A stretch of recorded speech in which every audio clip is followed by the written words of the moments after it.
The wealthiest man in Montana Territory had just turned away his 20th bride in 6 months when the gunshot rang out. Ethan Blackwood didn't flinch. He'd grown accustomed to the sound of desperation echoing across his frozen land. What he hadn't expected was to find a woman standing at his gate the next morning, alone, asking nothing. In a world where everyone wanted something from him, she was the only one who didn't. This is the story of how a cold-hearted cowboy finally opened his door and discovered that the bride no one else wanted was the only one worth choosing. Stay until the end, hit that like button, and comment your city below so I can see how far this story travels. The winter of 1882 descended upon northern Montana like a judge's gavel, swift, final, and unforgiving. Snow accumulated in drifts that swallowed fence posts whole, and the wind carried a bite that could strip the hope from even the most optimistic settler. But inside the Blackwood estate, a different kind of cold had taken residence, one that had nothing to do with the weather and everything to do with the man who owned it. Ethan Blackwood stood at the window of his study, a glass of whiskey untouched in his hand, watching the latest carriage disappear down the long drive that led away from his property. The vehicle rocked and swayed through the snow, carrying yet another rejected bride back to whatever city had spawned her ambitions. He didn't bother counting anymore. Was this the 18th? The 20th? They blurred together, these women with their calculated smiles and rehearsed conversations, their eyes always drifting toward the expansive rooms, the fine furniture, the visible markers of his wealth. "Boss, that's the Hendrickson girl gone," came a voice from the doorway. Samuel, his foreman of 15 years, stood with his hat in his weathered hands, his expression somewhere between concern and exasperation. "Her father ain't gonna be pleased. That was his third daughter he sent your way." "Then perhaps Hendrickson should teach his daughters that a man is more than the size of his bank account," Ethan replied without turning from the window. His voice carried the smooth, educated tone of someone who'd spent years in Boston society before returning to claim his inheritance. But there was an edge beneath it, something sharp and deliberately maintained. Samuel shifted his weight, the floorboards creaking beneath him. "Folks in town are starting to talk, Ethan. They're saying you're impossible to please. Some are saying worse, that you're too proud for your own good, that you think yourself above everyone else." "Let them talk," Ethan said, finally turning from the window. At 34, he was a man in his prime, tall and broad-shouldered, with dark hair that fell slightly over his forehead and eyes the color of storm clouds. His face was handsome in a hard-edged way, all sharp angles and firm jaw, the kind of face that belonged on wanted posters or oil paintings, depending on your perspective. Their opinions changed nothing. "Maybe not," Samuel conceded, moving further into the room. He'd known Ethan since the man was a boy, had watched him transform from an eager young heir into this fortress of a human being. But winter's only going to get harder. A man shouldn't spend it alone in a house this big.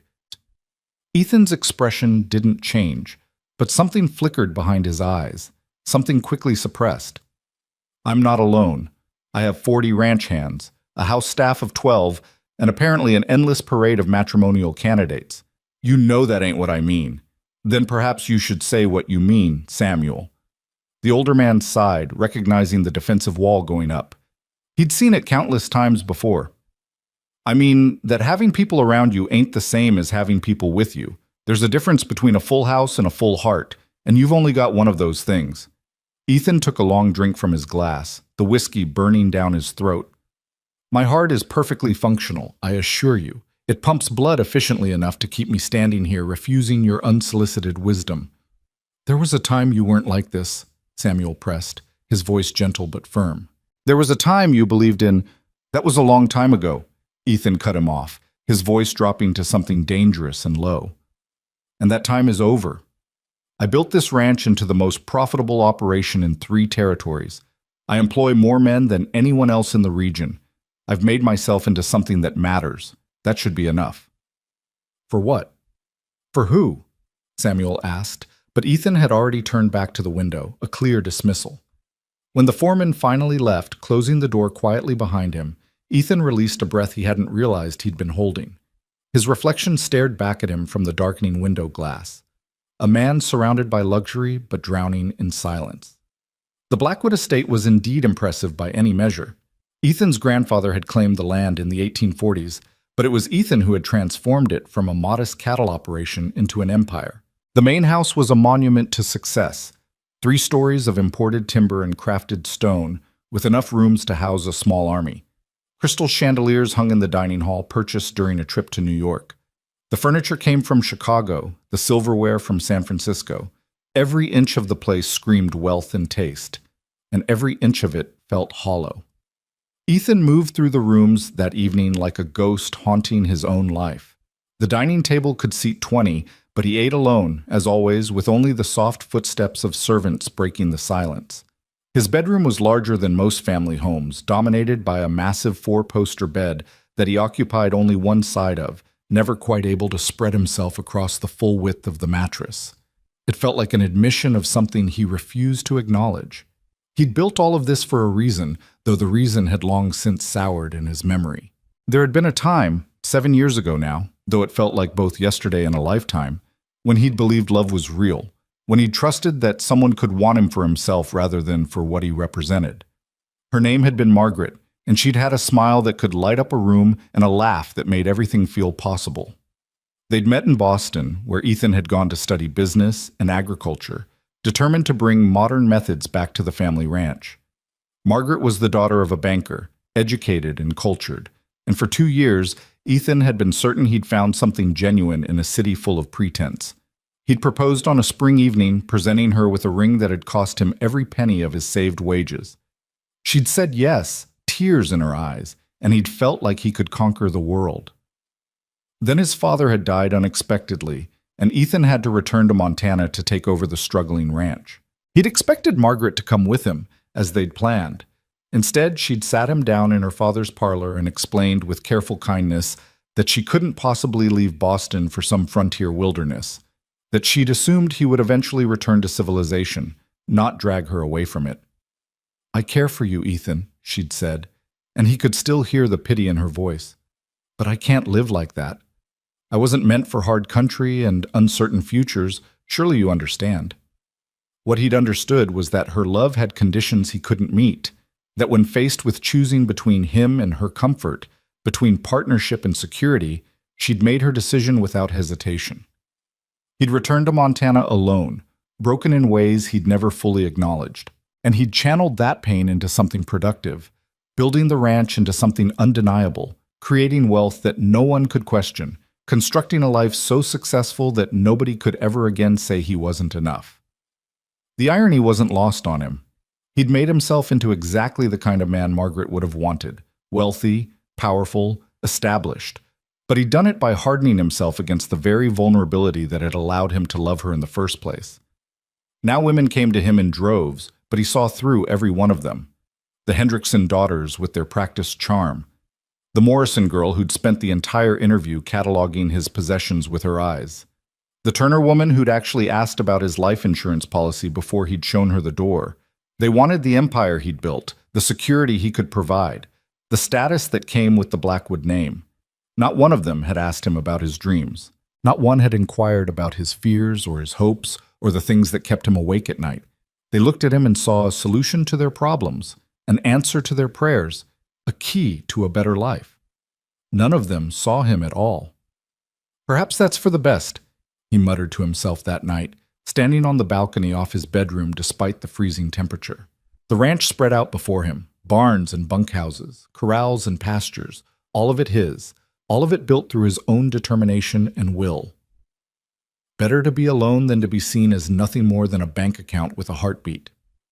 Down in the bunkhouse, Samuel sat with a group of the longer-tenured ranch hands, men who'd been with the Blackwood operation long enough to remember when Ethan had been different, younger, more open, quicker to laugh. "He sent another one away?" asked Robert, the head wrangler, a man whose face looked like tanned leather and whose hands could gentle the wildest horse. Samuel nodded, packing tobacco into his pipe. "The middle Hendrickson girl. Pretty thing, well-mannered, would have made a fine wife for someone. But not for Ethan, apparently." "What's he looking for?" wondered Thomas, one of the younger hands, who'd only been with the ranch for 3 years. "Man's got everything. Money, land, respect. Seems like any woman would be lucky to have him." "That's just it," Samuel said, lighting his pipe and taking a long draw. He doesn't want someone who feels lucky to have him. He wants someone who wants him, not what he's built. Ain't that the same thing? Thomas asked, genuinely confused. Robert shook his head. No, son. One's about what you can get. The other's about who you're with. Ethan learned the difference the hard way, and now he can't unlearn it.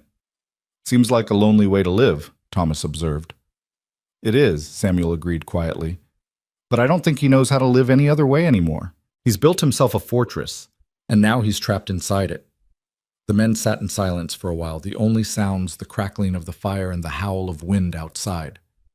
Finally, Robert spoke again. You know what I think?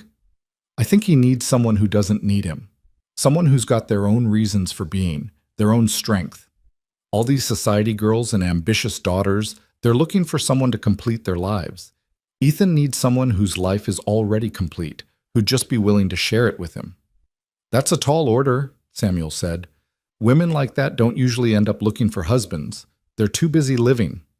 Maybe, Robert allowed, but maybe that's exactly why it would work.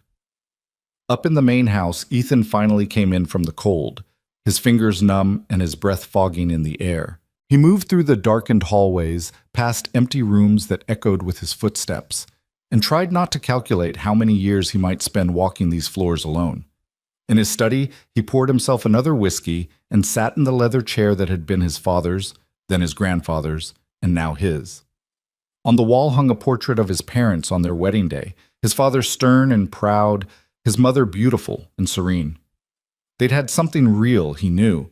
His father had been a hard man, difficult and demanding, but his mother had loved him anyway, had seen past the rough exterior to something worth cherishing. Ethan wondered sometimes if that ability had died with her, if the world had simply changed into something colder and more transactional, or if the change was only in him. The whiskey burned, but it didn't warm him. Nothing seemed to warm him anymore. The next morning broke gray and bitter, the kind of day when the sun seemed to have given up trying to reach Montana. Ethan rose early, as always, dressed in the practical clothes of a working ranch owner, denim and flannel, boots broken in by years of use. He might have money for silk and fine wool, but he'd never been a man to dress above the work he did. He was in the stables, checking on a mare that had pulled up lame when Samuel found him. "Boss, there's someone at the gate." Ethan didn't look up from the mare's foreleg, which he was examining with careful attention. "Tell whoever's father sent them that the answer is no."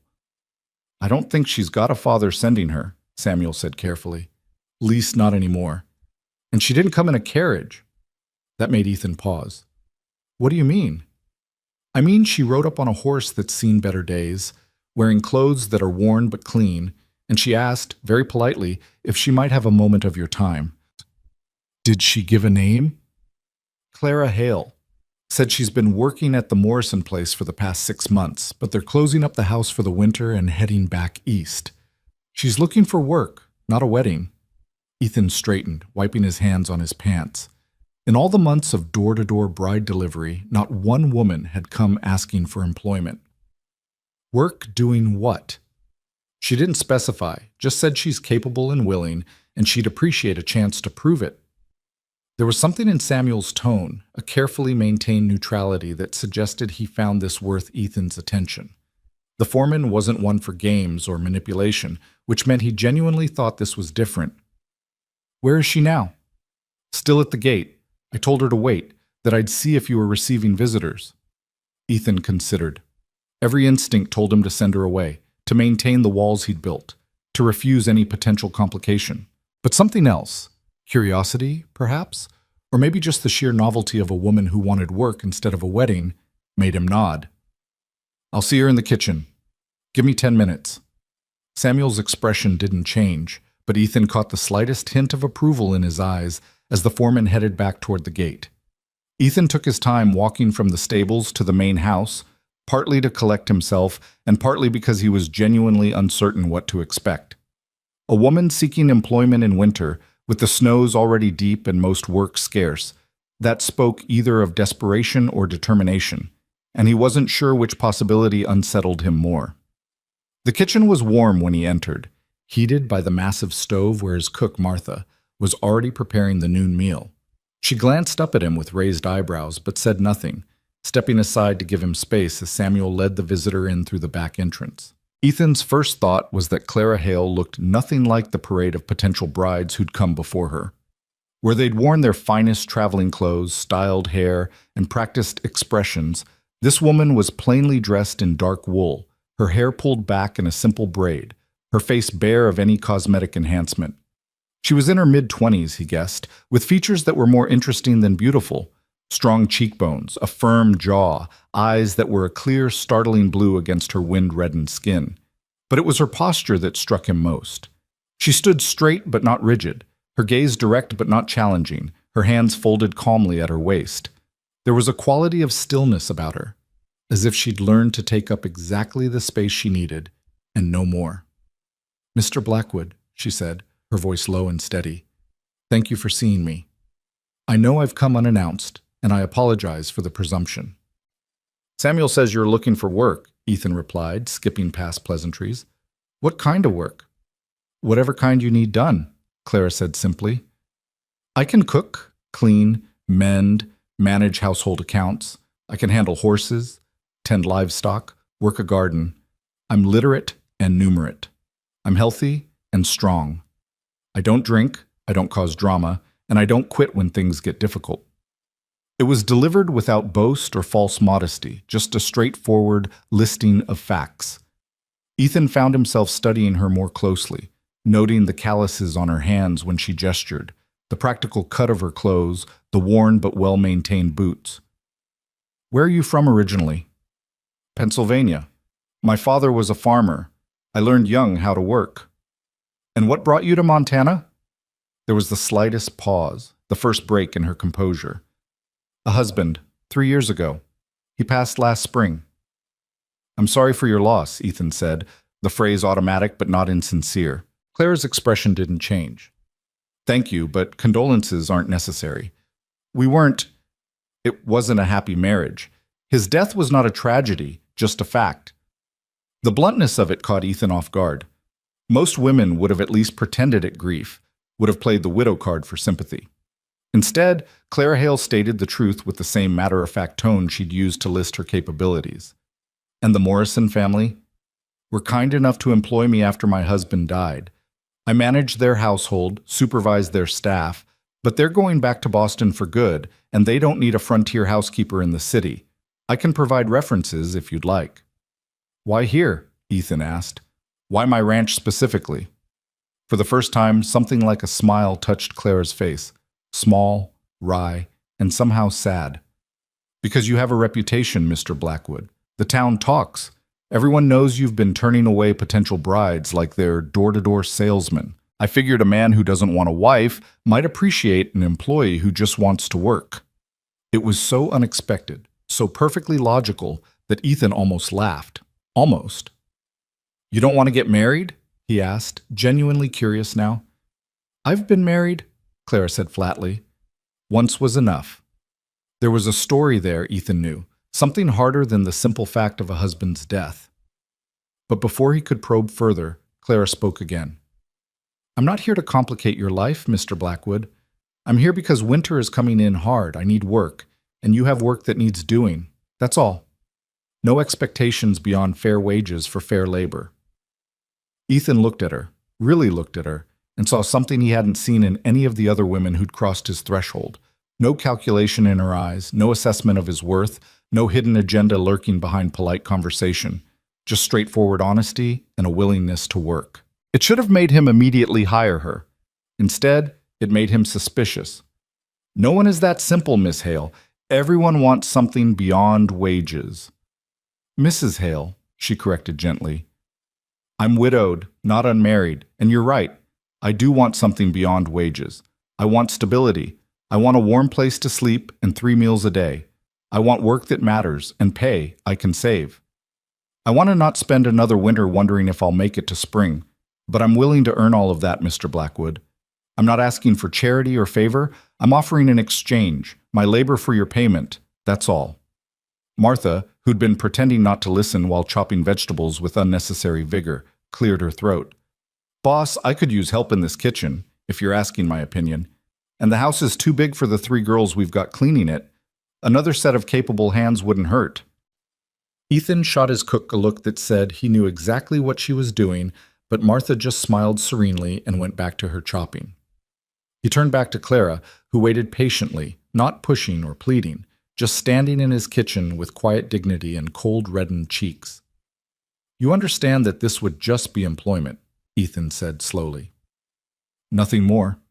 I won't have anyone getting ideas or expectations beyond that." "I understand perfectly," Clara replied. "You've made your position quite clear, Mr. Blackwood. You don't want a wife. I don't want a husband. That makes us compatible as employer and employee, wouldn't you say?" There was no sarcasm in her tone, no hidden meaning, just simple logic. And maybe that's what made Ethan nod, made him say words he hadn't planned to say. "All right, 2-week trial. You'll work with Martha in the kitchen and help with the household management. Wages are standard. I'll pay you what I pay my other house staff, room and board included. If it works out, we'll discuss permanent employment. If it doesn't, you'll get 2 weeks' pay and enough to see you through to spring. Fair?" "More than fair," Clara said, and this time her smile was genuine, transforming her face into something that wasn't quite beautiful, but was undeniably compelling. "Thank you, Mr. Blackwood. You won't regret this." "We'll see," Ethan said, but even as he spoke, he felt something shift, some tiny crack in the walls he'd built, some small letting in of light. He told himself it meant nothing, that she was just another employee, just a practical solution to practical needs, that her presence would change nothing about the carefully controlled isolation of his life.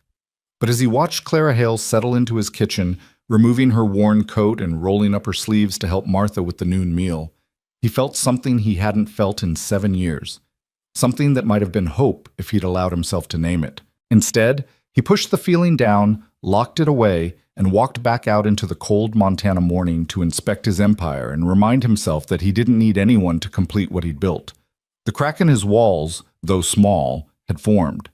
And Clara Hale, with her quiet competence and her complete lack of expectations, had made it without even trying. The first 3 days passed in a careful dance of distance and observation. Clara moved through the Blackwood house like water finding its level, quietly, efficiently, never drawing more attention than necessary. She rose before dawn to help Martha prepare breakfast for the ranch hands, her hands quick and practiced as she kneaded dough and fried eggs in quantities that would feed an army. By the time Ethan came down each morning, the kitchen was already filled with the smells of coffee and bacon, and Clara would be wiping down counters or organizing supplies, never quite meeting his eyes but always aware of his presence. He found himself watching her when he thought she wouldn't notice. The way she moved had an economy to it, no wasted motion or unnecessary flourish. When she cleaned, she didn't just dust surfaces. She understood the logic of a room, reorganizing as she went so that everything made more sense than it had before. When she mended torn shirts for the ranch hands, her stitches were small and even, the kind of work that spoke of years spent making things last, because there was no money for replacement. "She's good," Martha told him on the 3rd evening, cornering him in his study after dinner. The cook was a woman who'd been with the Blackwood family for 20 years, and she'd earned the right to speak her mind. "Better than good. She's got a head on her shoulders, and she doesn't need constant direction. Had 3 of the ranch hands bring their torn gear to her today, and she fixed everything without complaint, even reworked one of the saddlebags so it'll hold more weight." Ethan looked up from the ledgers he'd been reviewing. "And nothing. Just thought you should know you made a good choice, even if you made it for stubborn reasons." "I don't know what you mean," Martha snorted. "Sure you don't. You hired that girl because she's the first woman who's walked through your door who didn't want something from you. Don't think I haven't noticed." "I hired her because you said you needed help in the kitchen." "I said I could use help. That's different from need. But I'm glad you did, whatever your reasons. She's good for this house. Place has been too quiet for too long. Too much silence, and not enough living." After Martha left, Ethan sat in the growing darkness of his study, not bothering to light more lamps. He could hear the distant sounds of Clara and Martha cleaning up from dinner, their voices a low murmur through the walls. It was a sound he'd never quite noticed before, the sound of a house being inhabited rather than just occupied. On the 4th day, the pattern broke. Ethan was in the north pasture with Samuel and a handful of men, checking the cattle before the next storm rolled in. The sky had that heavy gray quality that promised snow, and the temperature was dropping by the hour. They'd just finished counting the herd when one of the younger hands, a kid named Billy, who couldn't have been more than 19, came riding up at a pace that immediately signaled trouble. "Boss, there's a problem at the house," Billy called out, his horse dancing nervously beneath him. "One of the new mares got spooked and kicked through her stall, cut herself bad on the splintered wood. Martha sent me to fetch you." Ethan was already moving, swinging up into his saddle. "How bad?" "Bad enough.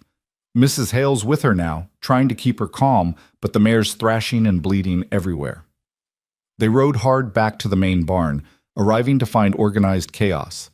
The injured mare was in the largest stall, her eyes rolling white with fear and pain. Blood streaked her shoulder and front leg where the wood had torn into her. Clara was in the stall with her, speaking in a low, continuous murmur, one hand on the horse's neck and the other holding a cloth against the worst of the bleeding. "Easy, girl," Clara was saying, her voice remarkably steady considering the dangerous position she was in. The mare was easily 1,000 pounds of panicked muscle, but Clara stood her ground, seeming to understand instinctively that showing fear would only make things worse. "Easy now. We're going to help you. Just stay still. Let us help." Ethan moved into the stall slowly, not wanting to add to the horse's agitation. "How long has she been like this?" "About 20 minutes, Claire replied, without taking her eyes off the mare. "She's calming down, but she's lost a fair amount of blood. The wounds need cleaning and stitching." "I sent for Doc Hendricks, but he's out at the Paulson Ranch," Samuel said from outside the stall. "Won't be back for hours." Ethan assessed the situation quickly. The mare couldn't wait hours. She'd either bleed out or work herself into such a state that they'd lose her anyway. He looked at Clara, who was still maintaining that steady contact with the frightened animal, and made a decision. "Can you keep her calm while I work?" Clara met his eyes for the first time since he'd arrived, and he saw no fear there, only clear-eyed assessment. "Yes." "Then stay there. Talk to her. Samuel, get me hot water, clean cloths, needle and thread, the heavy kind we use for tack repair, and whiskey." For the next hour, Ethan worked while Clara held the mare's attention. He cleaned the wounds carefully, removing splinters of wood and dirt, then stitched the deeper cuts with hands that were steadier than he felt. All the while, Clara kept up that low, continuous stream of words. Not quite singing, not quite talking, just a soothing flow of sound that seemed to wrap around the frightened animal like a blanket. "You're doing fine," Clara murmured. "Such a brave girl. I know it hurts. I know you're scared, but it's going to be all right. We've got you. You're not alone." Ethan found himself half listening to her words, even as he focused on his work, and he realized she wasn't just talking to the horse. There was something in her voice, some deep understanding of fear and pain, and the comfort of not facing it alone. That spoke of her own experiences.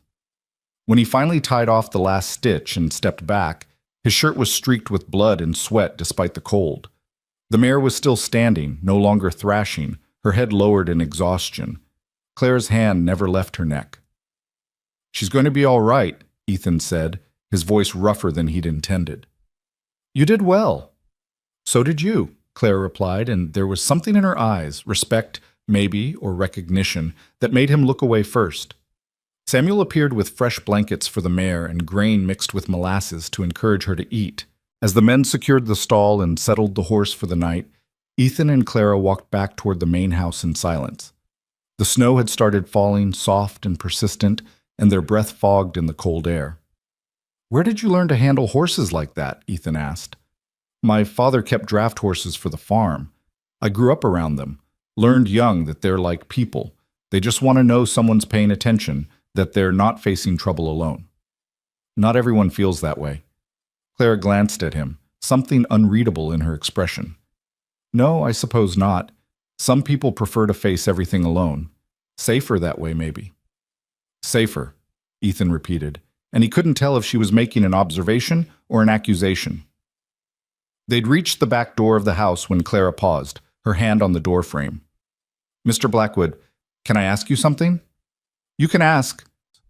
"Why did you really hire me? Martha's good at reading people, and she says you did it because I didn't want anything from you. But that's not quite right, is it? You hired me because you wanted to prove something." Ethan felt something tighten in his chest.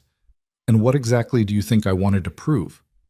That you could keep someone at arm's length even when they were living in your house. That you could be around someone without risking anything. Clara's voice was gentle, but the words landed like stones. I recognize it because I'm doing the same thing. We both are. We're two people who learned that wanting things is dangerous, so we've convinced ourselves we don't want anything anymore. You don't know anything about me, Ethan said, and he heard the defensiveness in his own voice. No, I don't, and you don't know anything about me, and maybe that's exactly how we both want it. Clara opened the door, then paused again. But for what it's worth, Mr. Blackwood, you were kind to that horse today, patient and careful. Whatever walls you've built around yourself, they don't go all the way down. That's something, at least. She went inside before he could respond, leaving him standing in the falling snow with words caught in his throat and something uncomfortable churning in his gut. That night, unable to sleep, Ethan found himself in the library, a room he rarely used despite his love of reading. He'd built this space with floor-to-ceiling shelves, imported books from across the country, installed comfortable chairs near the fireplace. It should have been a sanctuary. Instead, it felt like a museum, beautiful and untouched and utterly lifeless. He was standing at the window, watching the snow accumulate in drifts, when he heard soft footsteps behind him. Couldn't sleep either? Claire's voice was quiet, slightly apologetic. She was wrapped in a simple dressing gown, her hair loose around her shoulders for the first time since he'd met her. It made her look younger, more vulnerable. I'm sorry, I didn't mean to intrude. I just wanted something to read. You're not intruding. Help yourself to any book you'd like. Clara moved to the shelves, running her fingers along the spines with something like reverence. I haven't been in a library like this since I left Pennsylvania. My father had books, but nothing like this collection. Do you miss it, Pennsylvania? She was quiet for a long moment, considering. I miss who I was there. Does that make sense? I miss the girl who believed things would work out, who thought hard work and good intentions were enough. I don't miss the place itself. What changed? Clara pulled a book from the shelf, Dickens, he noted, and turned to face him. The firelight caught in her eyes, making them look less blue and more gray. I got married to a man I didn't love because my father needed the alliance. Jacob Hale had money and a homestead claim out here. My father had debts and a farm that was failing. It was a practical arrangement, everyone said. Practical. She said the word like it tasted bitter. And was it? Ethan asked, surprising himself with the question. Practical. Oh, it was very practical. Jacob got a wife who could work hard and didn't complain. My father got enough money to save his farm, and I got to learn exactly how much of yourself you can lose when you live with someone who sees you as a transaction rather than a person. The honesty of it hit Ethan like a punch. He hurt you. Not the way you're thinking. He never raised a hand to me. But there are other ways to hurt someone, Mr. Blackwood. There are slower, quieter ways. Jacob wasn't cruel exactly. He was just absent. Even when he was in the same room, he was absent. I could have been anyone, anything. I was just the woman who cooked his meals and mended his clothes and shared his bed occasionally when he remembered I was there. She paused, and Ethan saw her grip tighten on the book. He died in his sleep one night. Heart just stopped. I found him the next morning, and do you know what I felt? Not grief, not even relief, really, just nothing. And that's what scared me most. That 3 years with him had taught me to feel nothing at all, that I'd become as absent as he was. But you didn't, Ethan said quietly. I saw you today with that mare. You felt plenty. Clara looked at him then, really looked at him, and he felt something pass between them, some recognition of shared wounds, of parallel scars. Animals are easier than people, she said softly. They don't pretend to care when they don't. They don't make you into something useful and call it love. The words hung in the air between them, heavy with meaning. Ethan found himself speaking before he could think better of it. 7 years ago, I was engaged to a woman in Boston, Margaret Cheltenham. I thought she loved me for who I was. Turned out she loved who she thought I'd become. Someone established and sophisticated, someone who'd keep her in the life she was accustomed to. When I had to come back here to take over the ranch, she ended things. Very civilly, very kindly. She explained that she simply couldn't live this kind of life. And that's why you turn away every woman who comes here, Clara said. Not a question, but a statement. Because you're waiting for one who doesn't want the life you've built. I'm not waiting for anything, Ethan said, but even as he spoke, he knew it was a lie.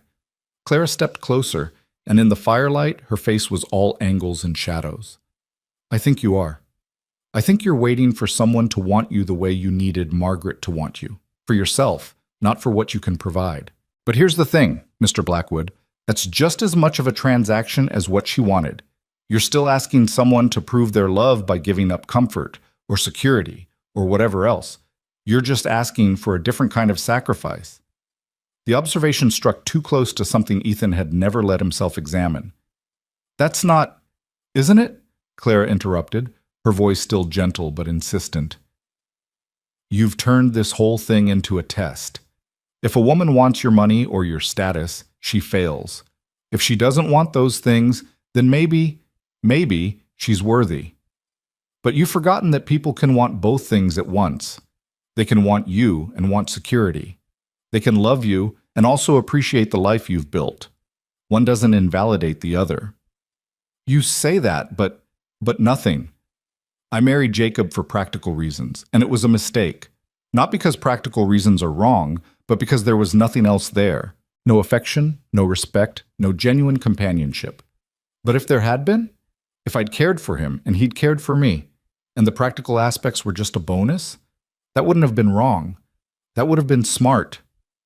Ethan felt something crack inside him, some long-held belief beginning to splinter. Then why did you tell me earlier that once was enough? Why aren't you looking for that combination now? Clara's smile was sad and knowing. Because I'm just as scared as you are, Mr. Blackwood. Because it's easier to say I don't want anyone than to risk wanting someone and having it go wrong again. We're not that different, you and I. We're both hiding behind practical reasons and convincing ourselves we chose this isolation. The truth of it was devastating and liberating all at once. They stood there in the library, two people who'd been strangers a week ago, who'd built their lives around not needing anyone. And for the first time in years, Ethan felt seen. I don't know how to do anything else, he admitted, and the words felt like they'd been pulled from somewhere deep and hidden. I don't know how to want something without waiting for it to be taken away. Neither do I, Clara said simply. So maybe we just don't. Maybe we just exist here, two people who understand what it's like to be afraid of wanting things. No expectations, no tests, no proving anything, just honesty when we can manage it and silence when we can't. It should have felt like a defeat, this mutual agreement to stay broken. Instead, it felt like relief. I can do that, Ethan said. Good. Clara clutched her book and moved toward the door, then paused. Thank you for not treating me like I'm fragile because of what I told you. Jacob used to do that, act like I was made of glass, like honesty would shatter me. It was another way of not seeing me, really. I won't make that mistake, Ethan promised, and he meant it. After she left, he stayed in the library until the fire burned down to embers and the first light of dawn began to gray the windows. Something had shifted between them, some understanding reached that felt both dangerous and necessary. They'd agreed to keep their distance, to maintain their walls, but in the agreeing they'd acknowledged that the walls were there, which somehow made them feel less solid. The next morning brought practical challenges that left little time for reflection. The storm that had been threatening finally hit with full force, dumping 2 feet of snow overnight and driving the temperature down until the very air seemed to freeze. The ranch hands worked double shifts, keeping the livestock safe and the pathways clear. In the main house, pipes froze despite everyone's best efforts, and Clara spent half the day working with the handyman to get water flowing again, while Martha inventoried supplies and worried about whether they had enough provisions to last until the roads cleared. Ethan was everywhere at once, in the barns checking on animals, in the bunkhouse making sure the men had enough fuel for heat, on the roof of the main house knocking down ice dams before they could cause damage. He worked until his muscles screamed and his hands were numb, grateful for the physical exhaustion that left no room for the emotional complexity of the previous night. It was late afternoon when he stumbled back into the kitchen, frozen and starving, to find Clara and Martha working side by side to prepare dinner for the ranch hands.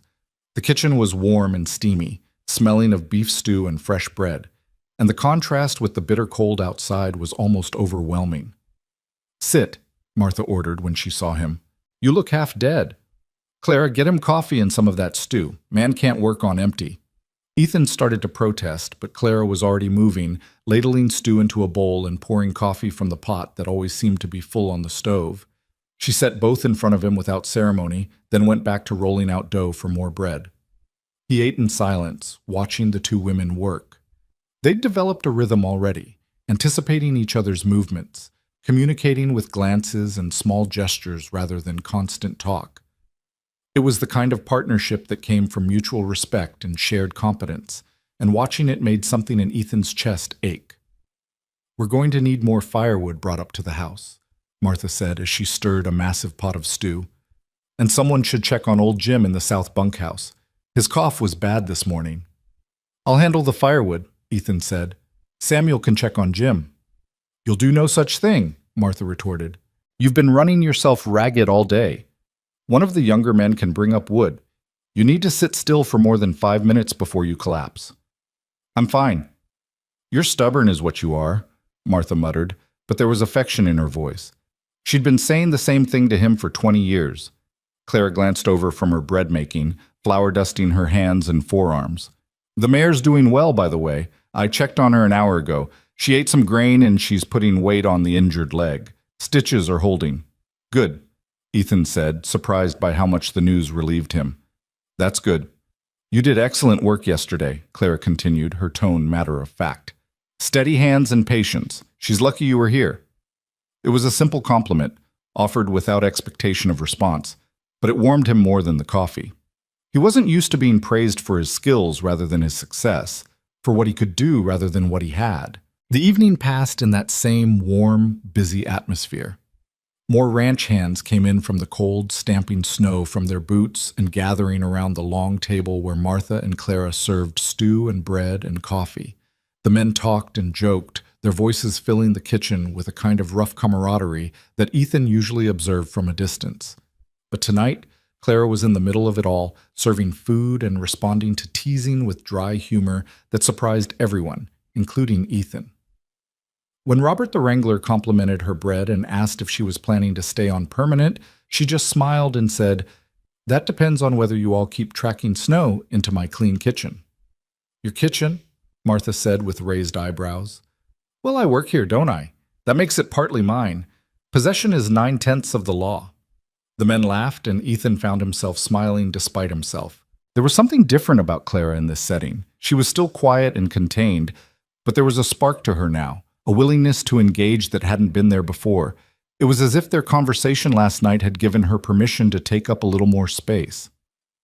Later, after the men had returned to the bunkhouses and the kitchen was clean, Ethan found himself once again unable to settle. He made his way to the stables, ostensibly to check on the mare one final time, but really just needing the quiet and the dark to think. He wasn't alone for long. Clara appeared in the doorway, wrapped in a heavy coat, her breath fogging in the freezing air. "I thought you might be here," she said. "Wanted to check on her too." They stood together outside the mare's stall, watching the horse doze peacefully, her injuries already beginning to heal. The stable was dark except for the single lantern Ethan had lit, and the silence between them felt comfortable rather than awkward. "You were different tonight," Ethan observed. "With the men. More present." "I decided to take my own advice," Clara said. "I told you last night we were both hiding, both afraid of wanting things. Seemed hypocritical to keep hiding if I was calling you out for doing the same." "And how does it feel, being present?" Clara considered the question seriously. "Terrifying, but also good, like I'm remembering how to be a person instead of just someone who performs tasks." Ethan understood exactly what she meant. "I've been performing for 7 years. Being the successful ranch owner, the man who has everything figured out. Sometimes I can't remember who I was before I put on that performance." "You were someone who proposed to a woman with your saved wages instead of borrowed money," Clara said softly. "Someone who came back to save his family's failing ranch instead of walking away. Someone who works alongside his men instead of just giving orders. That person's still there, Mr. Blackwood. You just buried him under all that success."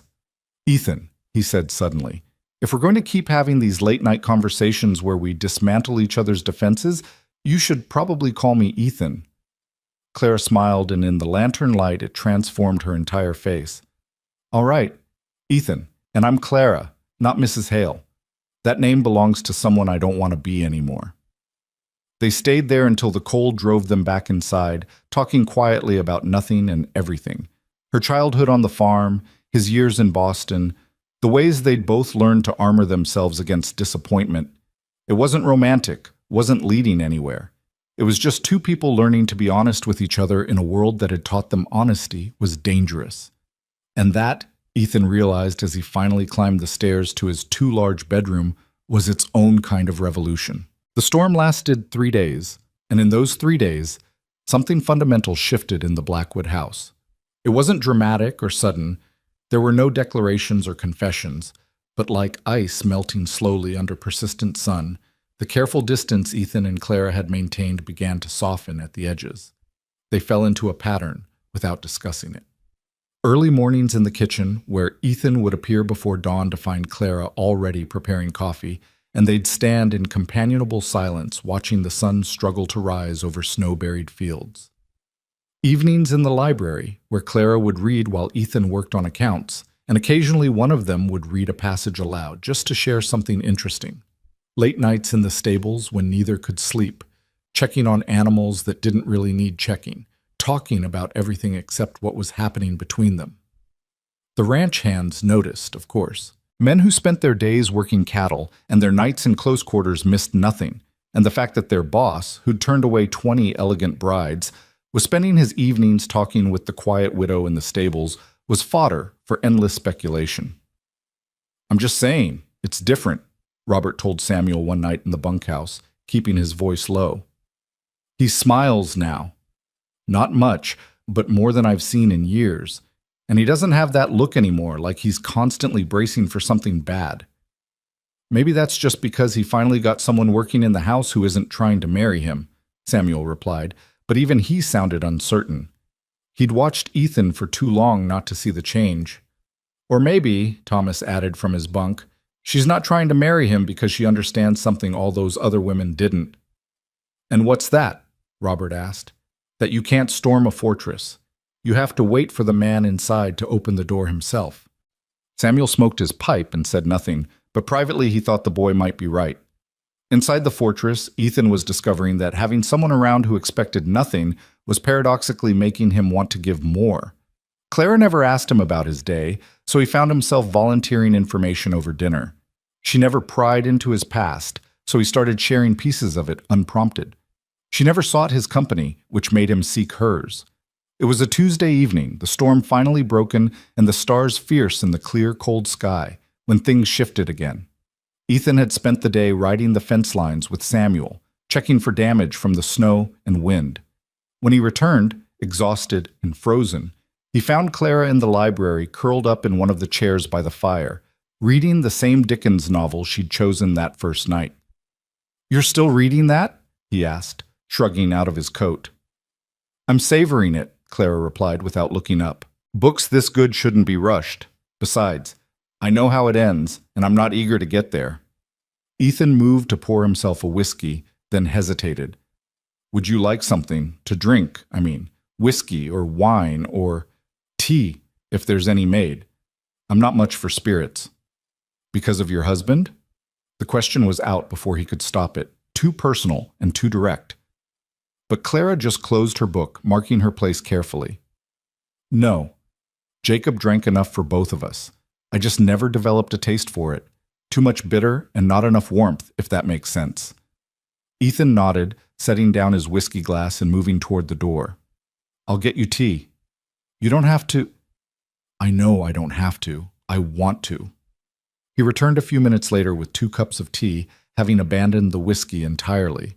Clara's eyebrows rose slightly when he handed her one and kept the other, but she didn't comment. They sat in silence for a while, the fire crackling between them, the only light in the growing darkness. "Tell me about Boston," Clara said eventually. "What was it like when you were there?" Ethan leaned back in his chair, the tea warming his cold hands. "Loud, crowded, everyone moving fast and talking faster. I spent 2 years there studying agriculture and business methods, living in a boarding house with 6 other students. We thought we were so sophisticated, so modern. We'd go to lectures and museums, debate politics in coffee houses, act like the whole world was opening up in front of us. And Margaret? Where did she fit in all that? She was the daughter of one of my professors. I met her at a university reception. She was serving punch and looking absolutely miserable about it. I asked her why she looked like she'd rather be anywhere else, and she told me she was supposed to be charming and decorative, but she'd rather be in the library reading about the world instead of making small talk about it. Clara smiled. I like her already. Everyone liked Margaret. She was smart and funny and beautiful, and she made me feel like I could be someone other than just another ranch heir learning how to turn a profit. We'd walk through the city for hours, talking about everything. She wanted to travel, to see Paris and London and Rome. I wanted to build something meaningful, something that mattered. We made plans, wild, impossible plans about how we'd do both, how we'd make it all work somehow. What happened? Ethan was quiet for a long moment, staring into his tea. Reality happened. My father died, and I had to come home immediately. The ranch was in trouble. Debts I didn't know about, failed investments, years of mismanagement. I had a choice: let it all collapse and stay in Boston with Margaret, or come back and try to save it. I chose the ranch and asked her to come with you. I begged her to come with me. I promised I'd build her the finest house in Montana, that I'd take her traveling once the ranch was stable, that we'd have the life we'd planned just in a different place. She listened to all of it, and then she very calmly explained that she couldn't live in a place where the nearest bookstore was a 3-day journey away, where society meant town dances instead of theater, where she'd be a rancher's wife instead of a professor's daughter. Clara set down her tea, her expression thoughtful. She wasn't wrong for knowing what she could and couldn't live with. The statement surprised him. You're defending her? I'm saying she was honest about her limits. That's not a character flaw, Ethan. Cruel would have been marrying you and making you both miserable. She chose the harder path, hurting you quickly instead of slowly. It didn't feel merciful at the time. I'm sure it didn't, but you survived it. You came back here and turned a failing ranch into the most successful operation in 3 territories. You did exactly what you told her you'd do, just without her. That's not nothing. Ethan looked at Clara, really looked at her in the firelight, and saw understanding in her eyes instead of pity. You keep doing that. Doing what? Reframing things. Taking the stories I tell myself about how I was wronged and showing me different angles. Maybe that's because I spent 3 years telling myself stories about how I was a victim of Jacob's indifference, and it took me a long time to realize I was just as guilty of absence as he was. We teach what we needed to learn. What do you mean you were guilty? You said he was the one who treated you like a transaction. Clara pulled her knees up, wrapping her arms around them in a gesture that made her look younger and more vulnerable. He did, but I let him. I never fought for something better, never demanded more, never told him that what we had wasn't enough. I just accepted it and told myself I was being practical, being mature, being realistic, but really I was just being a coward. That's not... It is, Clara interrupted gently. I was afraid that if I asked for more and he said no, it would hurt worse than just accepting the nothing we had. So I chose the slow death of indifference over the quick pain of rejection. And then he died, and I realized I'd wasted 3 years of my life being married to a ghost. The raw honesty of it hit Ethan like a physical blow. Is that why you came here? Why you took a job instead of looking for another husband? Partly. After Jacob died, I had offers. 2 men in town who saw a young widow and thought convenient. What? One of them actually told me he needed someone to care for his children and keep his house, and he'd be willing to marry me in exchange, like I was applying for a position. What did you say? I told him I'd rather starve. Clara's smile was sharp and satisfied. Then I went to work for the Morrisons, saved every penny, and promised myself I'd never again let someone treat me like a convenience. When they decided to leave Montana, I had enough saved to last me a few months if I was careful. Coming here was a risk, but it was better than the alternative. Which was? Going back to Pennsylvania and admitting my father was right to sell me to the highest bidder, accepting that I was only worth what I could do for someone else, becoming small and quiet and grateful for whatever scraps of dignity people threw my way. Claire's voice was fierce now, all the quiet calm stripped away to reveal the steel underneath. I couldn't do it, Ethan. I couldn't go back to being that version of myself. So I chose uncertainty over shame. Ethan felt something crack open inside him, some long-held wall finally giving way. You're not small or quiet. I am quiet, but that's different from small. I'm learning the difference. They sat in silence after that, but it was a different kind of silence. Not the careful distance of two people avoiding connection, but the comfortable quiet of two people who'd said what needed saying and were content to just exist together. The fire burned low, and neither of them moved to add wood or light more lamps. The darkness felt safer somehow, less exposing. I don't know how to do this, Ethan said finally, his voice rough. Do what? Whatever this is. I don't know how to be around someone who sees through all my careful defenses and doesn't use it against me. I don't know how to trust that you're not waiting for the right moment to ask for something. Clara uncurled herself from the chair and stood, moving to the window where she could see the snow-covered ranch stretching out under the stars. I'm not waiting for anything, Ethan. I meant what I said. I don't want a husband. I don't want promises or commitments, or any of the things that turned sour last time. I just want to be here, doing work that matters, talking to someone who understands what it's like to be afraid of wanting things. If that's all this ever is, it's already more than I had before. But what if it becomes more? The question escaped before Ethan could trap it, vulnerable and terrifying. Clara turned to look at him, and in the dim light, he couldn't read her expression. Then we'll deal with it when it happens. But we can't live our lives being afraid of what might go wrong, Ethan. Margaret hurt you, Jacob hurt me, and we both learned to protect ourselves. But protection and prison are sometimes the same thing. She left him there with those words hanging in the air, and Ethan sat alone in the darkness for a long time after, turning them over in his mind like stones he was examining for flaws. Protection and prison. He'd never thought of it that way, but she was right. He'd built walls to keep hurt out, but he'd also locked himself in. The question was whether he was brave enough to open the door. The next morning brought a complication neither of them had anticipated. Ethan was in the barn when Samuel found him, wearing an expression that promised trouble. "Boss, we've got visitors. Henry Hendrickson and his wife just pulled up." Ethan's jaw tightened.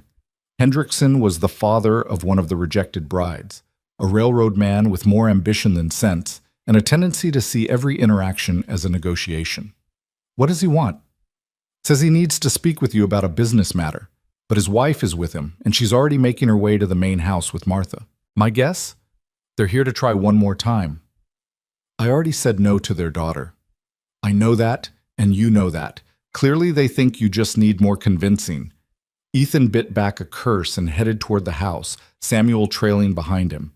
He found Hendrickson in his study, uninvited and far too comfortable, while the sounds of female voices drifted from the direction of the kitchen. "Mr. Blackwood," Hendrickson boomed, standing to shake hands with a grip that was too firm and a smile that was too wide. "Thank you for seeing me. I know you're busy, but I have a proposition that I think will interest you." "I'm not interested in your daughter, Hendrickson. I made that clear when she was here. And I respect that, I do. But hear me out. You're building an empire here, Blackwood. Everyone can see that. But an empire needs alliances, connections, ways to move goods, and access markets. My railroad connections could be invaluable to your operation. Together, we could—" "Together?" Ethan repeated, his voice dangerously quiet. "You mean if I marry your daughter, you'll use your influence to benefit my ranch? That's what you're offering." "I'm offering partnership, mutual benefit. Your cattle could ship on my lines at reduced rates. My contacts could open doors in Chicago and New York. All I ask in return is that you reconsider Elizabeth. She's a good girl, educated, well-mannered. She'd make an excellent wife for a man in your position." Ethan felt something cold settle in his chest. "My position. You know what I mean. A man of your wealth and standing needs a wife who can represent him properly in society, who can host the right people and make the right connections. Elizabeth can do that." "And what does Elizabeth want?" Ethan asked, though he already knew the answer. "Did you ask her if she wanted to marry a man who already rejected her once, or did you just tell her this was good business?" Hendrickson's smile faltered slightly. Elizabeth understands her duty to the family. She's willing to— Stop. Ethan's voice cut through the room like a blade. Get out of my house. Now see here, You're offering me a transaction dressed up as a marriage. You're offering to trade your daughter like she's cattle to be bartered. The answer is no, Hendrickson. It was no when Elizabeth was here, and it's no now. My ranch succeeds or fails on its own merits, not because I sold myself to railroad connections. Hendrickson's face reddened. You're making a mistake, Blackwood. A man can't build an empire alone. You need alliances. You need family connections. I need, Ethan said, his voice dropping to something cold and final, you to leave, now, and take your wife with you. He turned and walked out, leaving Hendrickson sputtering behind him. In the kitchen, he found Martha and Mrs. Hendrickson having tea, with Clara standing slightly apart, her face carefully neutral, but her eyes watchful. Mrs. Hendrickson, Ethan said, his tone clipped, I'm afraid you and your husband need to leave. We won't be discussing marriage arrangements today or any day. Mrs. Hendrickson set down her cup with more force than necessary. You're being unreasonable, Mr. Blackwood. Elizabeth is a lovely girl from a good family. I'm sure she is. I hope she finds someone who wants to marry her for herself, not for her father's business connections. That person is not me. He held the woman's gaze until she looked away, then waited in tense silence while she gathered her things and huffed out to find her husband. When they were gone, Samuel closing the door firmly behind them, Ethan felt the tension drain out of him all at once. Well, Martha said cheerfully, that was entertaining. Man had the nerve to tell me his daughter's pot roast was famous in 3 counties. I told him my pot roast was famous in 5, and I wasn't trying to marry anybody. Despite everything, Ethan almost smiled. Then he looked at Clara, who was watching him with an expression he couldn't quite read. You all right? She asked quietly. I'm fine. Just tired of people who think everything has a price. Not everything does, Clara said, and something in her tone made him look at her more closely. She held his gaze for a moment, then turned back to help Martha clean up the tea things. That night, Ethan found himself once again in the library, unable to settle. He poured whiskey this time, needing the burn of it, trying to quiet the anger that still simmered under his skin. He was staring into the fire when Clara appeared in the doorway, wrapped in her robe, her hair loose. You're brooding, she observed. I'm thinking. Same thing in your case. She came in and sat in her usual chair, drawing her feet up underneath her. Want to talk about it? Hendrickson offered me his daughter like she was a commodity, like marriage was just another business transaction he was negotiating. And the worst part is she probably agreed to it. Probably sat there while he planned it all out and just nodded along because that's what dutiful daughters do. Maybe, Clara said carefully, or maybe she's like I was, so convinced she doesn't deserve better that she'll take whatever's offered and call it fortune. The words hit him like cold water. Is that what you think? That those women who came here were just settling? Some of them, probably. The same way I settled for Jacob. The same way you almost settled for being alone forever rather than risk being hurt again. We all settle for something, Ethan. The question is whether we're settling out of fear or wisdom. And how do you tell the difference? Clara was quiet for a long moment, considering. I think wisdom makes you feel peaceful. Fear makes you feel safe. They look similar from the outside, but inside they're completely different. So which one am I? When I send those women away, when I refuse every offer, am I being wise or just afraid? I can't answer that for you. Only you know what peace feels like versus safety. Ethan drained his whiskey, the burn doing nothing to ease the knot in his chest. I don't think I know the difference anymore. I've been safe for so long I've forgotten what peace feels like. Clara stood and crossed to him, and for the first time since she'd arrived, she deliberately closed the distance between them. She sat on the arm of his chair, close enough that he could smell the soap she used, see the way the firelight caught in her loose hair. Then maybe it's time to remember, she said softly. Maybe it's time to stop being so safe all the time. Clara, I'm not saying you should marry someone you don't love. I'm not saying you should accept Hendrickson's deal or any of the other offers. I'm saying maybe you should stop treating every potential connection like it's a threat. Maybe you should let someone close enough to see if peace is possible. And if it's not, If I let someone in and it all goes wrong again? Then at least you'll know. At least you'll have tried for something real instead of just avoiding something painful. She stood then, moving away before he could respond, before he could reach for her or pull her back or do any of the foolish things his heart was suddenly screaming at him to do. "Good night, Ethan," she said from the doorway. "Sleep well." But he didn't sleep well. He lay awake in his too large bed, staring at the ceiling, feeling the walls he'd built starting to crumble around him. And the most terrifying part wasn't the crumbling. It was the fact that he was starting to hope there might be something worth building in the rubble. The morning after his sleepless night found Ethan at the kitchen table before dawn, nursing coffee and trying to make sense of the chaos in his head. Martha moved around him quietly, respecting his mood, until Clara came down and the whole dynamic shifted. She didn't ask if he was all right or try to draw him into conversation. She just poured herself coffee, took the chair across from him, and sat in companionable silence while the sky slowly lightened outside the window. It was Samuel who broke the morning's peace, bursting through the back door with snow on his shoulders and urgency in his face. "Boss, we've got a situation. The north fence line is down. Looks like the weight of the snow finally gave way. Cattle are starting to drift, and if we don't get them rounded up soon, we'll lose them to the weather or the wolves." Ethan was on his feet instantly, the personal turmoil of the previous night shoved aside in favor of immediate crisis. "How many men do we have available?" "Most of them. But it's going to take all day, maybe longer. That's a lot of ground to cover, and the snow's still deep in places." "Get everyone mounted and ready. I'll be out in 10 minutes. Ethan turned to Martha. "Pack food and coffee that'll last, enough for 12 men working all day." "I'll help," Claire said, already moving toward the pantry. "Clara, you don't have to." "I know I don't have to. I want to. Besides, you'll need extra hands if you're going to cover that much ground." "Absolutely not," Ethan said firmly. "It's too dangerous, too cold. I grew up on a farm, remember? I can ride, I can rope, and I'm not afraid of cold or cattle. You need everyone you can get, and I'm capable." Martha made a sound that might have been approval. "Girl's got a point, boss. Pride won't find your cattle faster."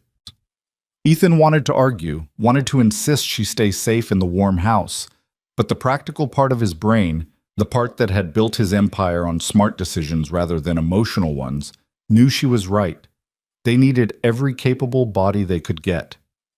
"Fine. But you stay close to me or Samuel. No wandering off, no taking unnecessary risks. Understood?" Clara's smile was small but triumphant. "Understood." 30 minutes later, they rode out into a landscape transformed by snow and wind. The world was white and blue and brutally cold, the kind of cold that bit through layers of wool and leather and settled into bones. Clara rode beside Ethan on a sturdy gelding from the stables, her face wrapped in a scarf and her eyes sharp with focus.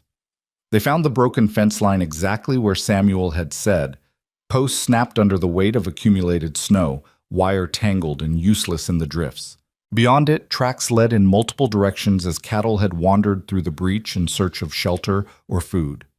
Ethan divided the men into groups, each taking a section of the range to search. He and Samuel took the northeast quadrant, and Clara came with them despite his lingering reservations. They rode for hours, the landscape endless and exhausting, calling out to each other when they spotted cattle and working together to turn the frightened animals back toward the main herd. It was hard, brutal work. The cattle were scattered and stubborn. The snow made the horses stumble, and the cold was relentless.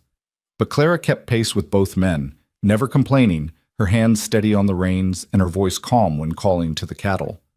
Ethan found himself watching her when he should have been watching the terrain, struck by the way she moved with the horse as if they were one creature, the way she anticipated what needed doing before he had to ask. "She's good," Samuel said quietly when they paused to rest the horses.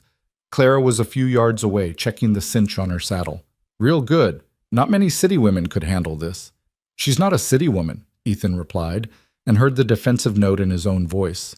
"She grew up working." "I know that. I'm just saying, you hired well, boss. That's all." But it wasn't all, and they both knew it. Samuel's knowing look said everything his words didn't, and Ethan turned away to hide whatever was showing on his face.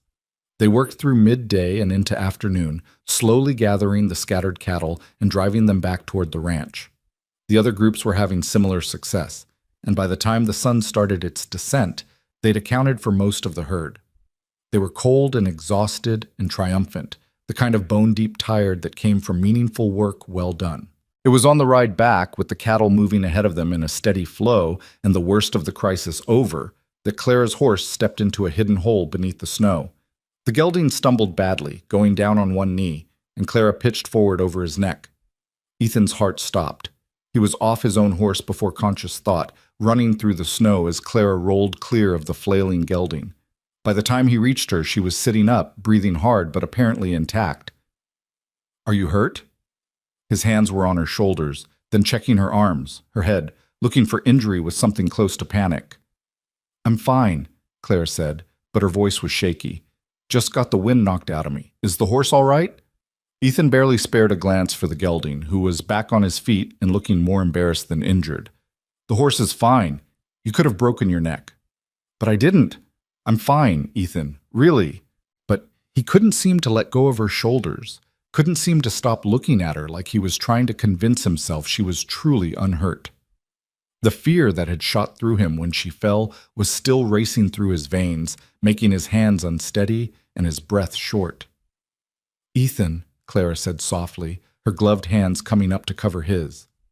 "I'm all right. You can let go." "I don't want to," he said, and the honesty of it shocked them both. They stared at each other in the snow, surrounded by cattle and ranch hands who were politely pretending not to notice, and something shifted irrevocably between them. All the careful distance they'd maintained, all the walls they'd agreed to keep standing, it all felt suddenly fragile and foolish. "Boss?" "Boss?" Samuel called from a few yards away. "We should keep moving before the cattle start wandering again." The moment broke. Ethan helped Clara to her feet, checked the gelding thoroughly despite his earlier dismissal, and got them both mounted again. But something had changed, and he could feel Clara feeling it too. The way she kept glancing at him when she thought he wasn't looking, the way the air between them felt charged with something unnamed.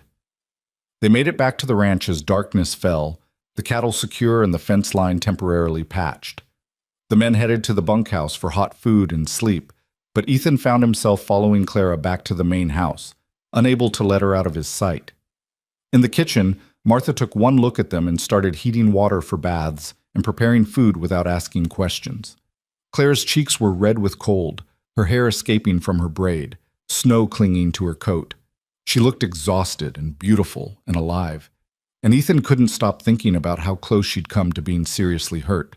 "Stop looking at me like that," Clara said, pulling off her gloves. "Like what?" "Like I'm about to shatter. I told you, I'm fine. You could have been killed, but I wasn't. That's the nature of risk, Ethan. Sometimes bad things happen, sometimes they don't. You can't control everything. I should never have let you come." Clara turned to face him fully, her eyes flashing with something between frustration and affection. "You didn't let me do anything. I chose to come. I chose to help, and I'd choose it again, even knowing I'd fall. Stop trying to protect me from choices I'm capable of making myself." "I'm not trying to—" "You are. You're trying to keep me safe the same way you keep yourself safe, by not allowing anything uncertain or risky or potentially painful. But that's not living, Ethan. That's just existing very carefully." She walked out before he could respond, leaving him standing in the kitchen with Martha, who was very deliberately not looking at him. "Don't," he warned. "Don't what? I didn't say anything." "You're thinking very loudly." Martha smiled into her soup pot. "All I'm thinking is that girl's got your number, and it's about time somebody did." Ethan wanted to argue, but he was too tired and too rattled and too full of feelings he couldn't name. Instead, he went to his study, poured whiskey he didn't drink, and stared at nothing while his mind replayed the moment Clara's horse stumbled, the eternal second before he knew she was all right. He'd been terrified. Not the careful, controlled fear he allowed himself when making business decisions, but raw, visceral terror that came from the possibility of losing something that mattered. And that realization, that Clara mattered, that she'd somehow become essential without him noticing, was more frightening than any physical danger. She was right, he realized. He'd been so busy protecting himself from pain that he'd forgotten how to feel anything at all. 7 years of safety, of control, of making sure nothing could hurt him, and in 1 month, This quiet widow with her sharp observations and gentle honesty had undone all of it. The question was what he was going to do about it. He found her later that night in the library, as he'd somehow known he would. She was in her robe again, her hair down, reading by lamplight. She looked up when he entered, and something passed between them. Acknowledgement, perhaps, or acceptance. "Can't sleep?" she asked. "Can't stop thinking," he replied. And instead of taking his usual chair, he sat on the sofa near hers, closer than they'd ever been voluntarily. "Clara, I need to tell you something." She set down her book, giving him her full attention. "All right. When you fell today, I thought—" He stopped, struggling for words. "I've spent 7 years making sure I never cared about anything enough to be devastated by losing it. I built this ranch, I made myself successful, but I kept it all at arm's length. No attachments, no vulnerabilities, nothing that could be taken away and leave me broken like Margaret did." "I know," Clara said softly. "But watching you fall, not knowing if you were hurt, it made me realize I've failed completely at keeping you at arm's length. Somehow, without me noticing, you've become something I care about. Someone I care about. And that terrifies me." Clara was quiet for a long moment, her face unreadable. "Why are you telling me this?" "Because I'm tired of being safe. Because you were right when you said I was treating every connection like a threat. Because I don't want to wake up in another 7 years and realize I wasted them being afraid." "Ethan, I'm not asking you for anything," he interrupted quickly. "I know you said you don't want a husband, don't want commitments or promises. I'm not asking you to change that. I just needed you to know that whatever walls I was trying to maintain, they're gone. You've seen through every defense I have, and I'm done pretending you haven't." Clara stood then, moving to the window, her back to him. When she spoke, her voice was tight with emotion. "Do you know what I thought about when that horse fell? In that split second before I hit the ground?" "What?" "I thought about how stupid I'd been. Not about falling, about wasting the last month being so careful and controlled and safe. I've been here for 4 weeks, and I've spent every day trying not to want things, trying not to feel things, trying not to admit that being around you has made me start hoping again when I'd convinced myself hope was dangerous." She turned to face him, and her eyes were bright with unshed tears. "I told you I didn't want a husband, and I meant it. I don't want what I had with Jacob, that empty transactional thing where we shared a house but never shared ourselves. But what I found here, what we've been building in these late-night conversations and shared silences, that's not nothing, Ethan. That's something I didn't even know I wanted until I had it." Ethan stood, crossing the distance between them slowly, giving her time to move away if she wanted. She didn't move. He stopped close enough to see the firelight reflected in her eyes, close enough to count the freckles across her nose that he'd never noticed before. "So, what do we do?" he asked quietly. "We're both terrified. We're both convinced this is a terrible idea. We both have every reason to walk away. But we're not going to, are we?" Clara's voice was barely a whisper. "No, I don't think we are." "Then I suppose we do what we've been doing. We take it one day at a time. We're honest when we can be and patient when we can't. We don't make promises we're not ready to keep, but we stop pretending we're not making something here." "That's terrifying," Ethan said. "Yes," Clara agreed, "but staying safe is starting to feel more frightening than taking the risk." He reached up slowly, giving her every opportunity to stop him, and brushed a strand of hair back from her face. She leaned into the touch, just slightly, and that small gesture felt more significant than any declaration. "I don't know how to do this," he admitted. "I don't know how to care about someone without waiting for them to leave. I don't know how to let someone care about me without expecting them to use it against me," Claire replied. "So I suppose we'll just have to figure it out together." They stood like that for a long moment, close but not quite touching, trembling on the edge of something that felt both inevitable and impossible. Then Clara did something brave.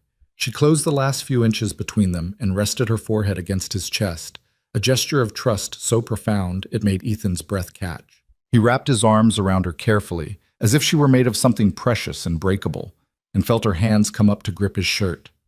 They didn't kiss, didn't make promises, didn't declare anything definite. They just held each other in the firelight and acknowledged silently that something had changed, that the careful distance they'd maintained was gone, that they were choosing to be afraid together instead of safe apart. This is probably a mistake, Clara murmured against his chest. Probably, Ethan agreed and felt her laugh softly. We're both going to panic at some point and try to run. Almost certainly. We should at least try to warn each other when we're about to bolt. That seems fair? Clara pulled back enough to look up at him, and her smile was tremulous but genuine. What do we tell people? Martha's going to know something's different. Samuel already suspects. We tell them the truth, Ethan said, surprising himself with the certainty in his voice. That we're two people who are tired of being alone, who are trying to figure out if it's possible to build something real without all the games and expectations that ruined it before. And if they ask if we're courting, are we? Clara considered the question seriously. I think we're doing something that doesn't have a name yet, something that's just ours. Is that all right? That's more than all right, Ethan said, and meant it with everything in him. They stayed like that until the fire burned low and the cold started seeping in through the windows. When they finally separated, it was with reluctance, like two people who'd been drowning and had just found air. Clara kissed his cheek, light and quick and devastating, then left him standing alone in the dark library with his heart racing and his defenses in ruins. He should have been terrified. He was terrified. But beneath the fear was something else, something that felt suspiciously like peace. The next morning, the ranch woke to gossip. One of the younger hands had apparently been looking for a lost glove and had glanced through the library window the previous night, seeing the boss holding Mrs. Hale in what looked like considerably more than an employer-employee relationship. By breakfast, every man on the ranch knew something had changed. Samuel found Ethan in the barn and didn't even pretend to be subtle. So, you and Clara. There's no me and Clara, Ethan said, checking a mare's hooves with more attention than strictly necessary. Son, I've known you since you were in short pants. Don't lie to me. Ethan straightened, meeting the older man's eyes. We're figuring something out. That's all I can tell you because it's all I know. Samuel's face softened. Is she good to you? The question surprised Ethan. Not is she good enough for you, or does she want your money, but simply, is she good to you? As if that was all that mattered. She sees me, Ethan said quietly. Not the ranch, not the money, not what I can provide. Just me. And somehow she's decided I'm worth the trouble of knowing. Then that's all that matters, boss. Everything else is just details. In the kitchen, Clara was having a similar conversation with Martha, who'd simply looked at her over breakfast and said, So, you and Ethan. Clara sighed. Does everyone on this ranch have eyes everywhere? Small community, dear. Not much happens that doesn't get noticed. The question is, are you happy? Clara considered the question, really considered it, then slowly nodded. I think I'm starting to be. I'm terrified, and I don't know what we're doing, and it could all fall apart spectacularly. But yes, I think I'm happy. Then the rest is just noise, Martha said firmly. You're both adults, you're both smart enough to know what you're doing, and more importantly, you're both brave enough to try despite being scared. That's worth something. The days that followed fell into a new pattern, one that was familiar and yet entirely transformed. They still had their morning coffee in the kitchen, but now Ethan's hand would brush Clara's when reaching for the pot, and they'd both pretend not to notice the electricity in that brief contact. They still spent evenings in the library, but now they shared the sofa instead of separate chairs, their shoulders touching, comfortable in a closeness they'd both been starving for without realizing it. They talked about everything, his plans for expanding the ranch, her memories of Pennsylvania, the books they loved, the things they feared. Clara told him about the first time her father hit her mother, how she'd learned to make herself small and quiet to avoid becoming a target. Ethan told her about watching his own father work himself to death trying to save the ranch, about the weight of carrying that legacy. They didn't rush anything. There were no grand declarations, no promises of forever, no defining of what they were to each other. They just existed together, learning each other, building trust with the patience of two people who'd both been hurt by rushing before. But there were moments that felt like promises even without words. The way Ethan's hand would find the small of Clara's back when they walked through the house, steadying and possessive.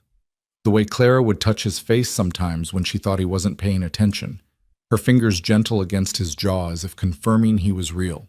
The way they'd both started sleeping better, as if the simple knowledge that someone understood them was enough to quiet the nightmares. It was 2 weeks after their conversation in the library when Clara found Ethan in his study late one night, bent over ledgers with exhaustion evident in every line of his body. She didn't say anything, just came up behind him and started rubbing the tension from his shoulders with strong, capable hands. Ethan groaned, his head falling forward. "You don't have to do that." "I know. I want to." They were silent for a while.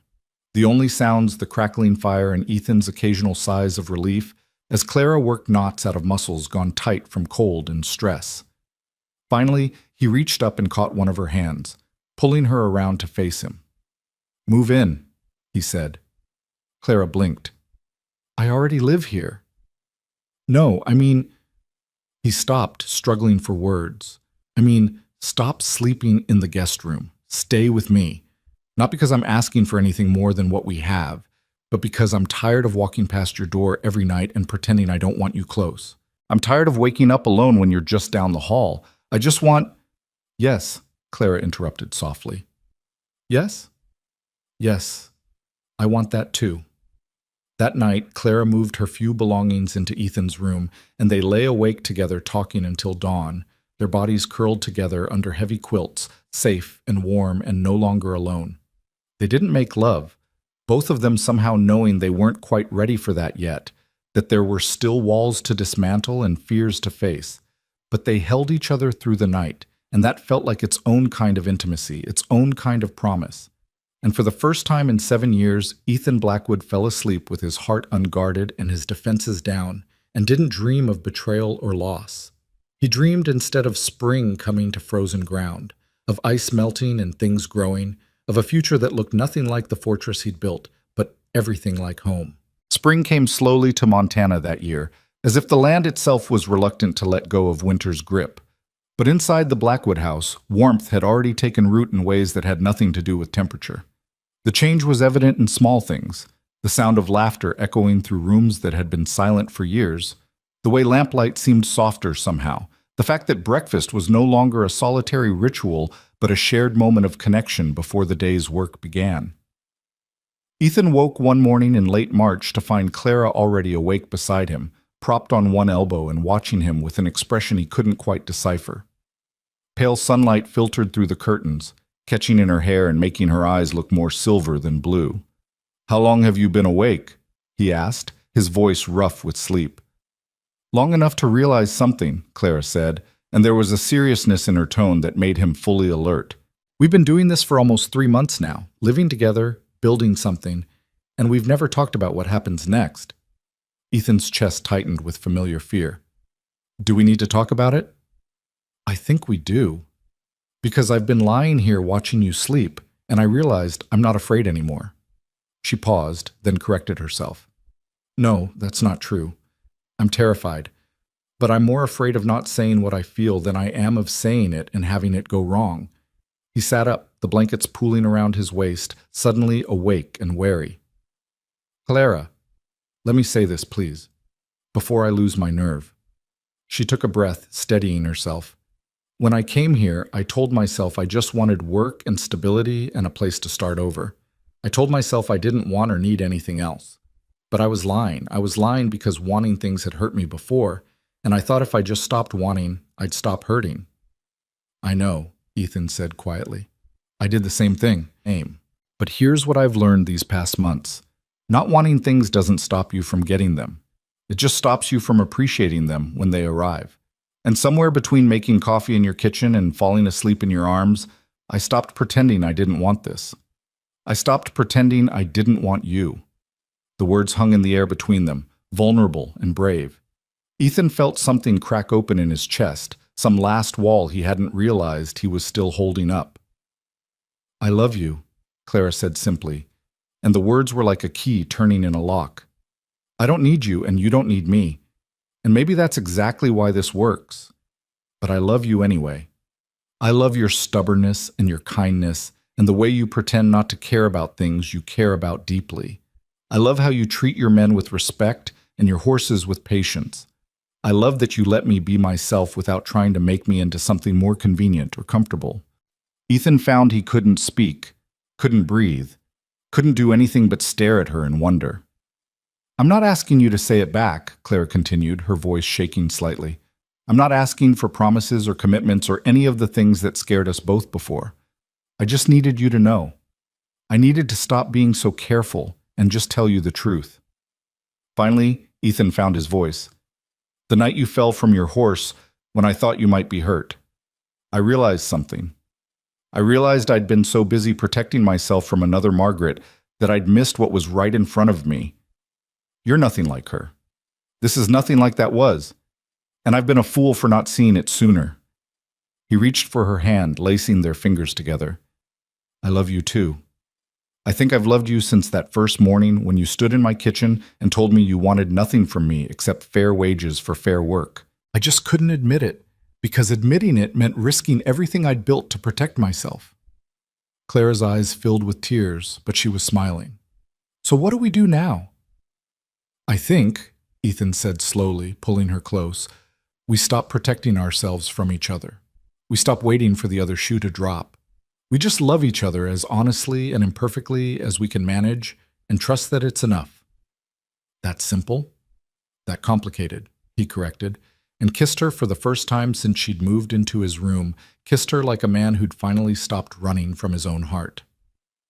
They lay tangled together as the sun rose higher, talking about everything and nothing, making plans and promises they were finally brave enough to keep.